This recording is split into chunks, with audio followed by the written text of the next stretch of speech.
You know, like to say, uncharted waters. It is unique and exciting times for us. You know, I was fortunate enough when I coached at Wynwoods to go to the state championship with Coach Lumpkin, and you know, I've been able to kind of pull on him a little bit, and he kind of helped me out along the way to be able to the do's, the don'ts, what to say, what not to say. So it's going to be tough. But the good thing is our kids have experienced a lot of success over their careers.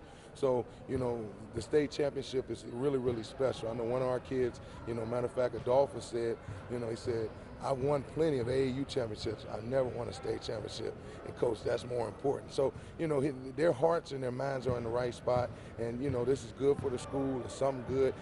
We won the Blue Ribbon Award in education this year. And now hopefully we can match that and win a state championship. Taft is really on a roll in some ways, isn't it? Yeah, it's what they say in sports, you're hot right now. Well, we are hot. And, we're doing a lot of good things. We got a great staff. Our principal, Mr. Smith, does a great job. The kids are really, really understanding of what we need to do. And the thing of it is we've been displaced for 3 years. We've been out of our school, and we're really in a junior high building.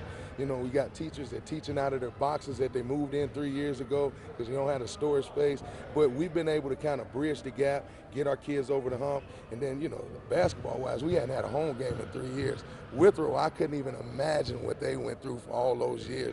We did it for 3 years. We kind of pack up everything, and every game's a road game. But, and it makes for good things. It makes us, we've been tougher. We've been bonded together closer because we hadn't had anything to really hold us together. So going to Columbus could kind of signal the start of the new Taft.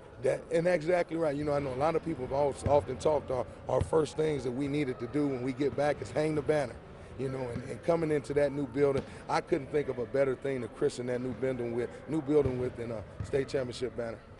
You guys have been making progress each year. You've had some really nice teams. Yes. What differentiated this one, Mark, to make it maybe a little bit more to get over the hump?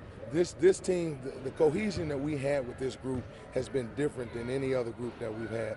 Obviously with Orlando Berry and Jermaine Freeman and Jalen Lowe and Chris Lowe and, Dwayne Stanford and Adolphus Washington, they've been playing together since they've been in the 4th grade. So they kind of understand, and the other kids have kind of bonded in and bought in to their guidance and direction to what we're trying to get accomplished. In years past at this time, we had just got tired. We played enough, we did good, enough was enough, and we kind of found a way to lose that last game. But this year, with their direction, their drive, the cohesion that we've had, has gotten us over the hump last Saturday. I've seen the name Columbus Afrocentric, and yeah. I think they've been pretty good in some other sports. Yes, they have. Girls and maybe track and field yes, in that. Yes. So are they new on the scene when it comes to basketball, or are they somebody you've been able to look at a little bit? With them being where they're at, they had a state championship a couple years ago. I think they had it taken away from them, due to some ineligible players or something like that. So they're not new to winning state championships. They've actually won it, a couple times. And with the girls, they're very, very successful. So they've experienced success. They're a smaller school, and they kind of do some things. They do things the right way. And, it's kind of they've been very, very successful. We won't be able to hide from them because we scrimmaged them a couple times, over the past couple years. They know us, we know them. So it'll be a really good dogfight.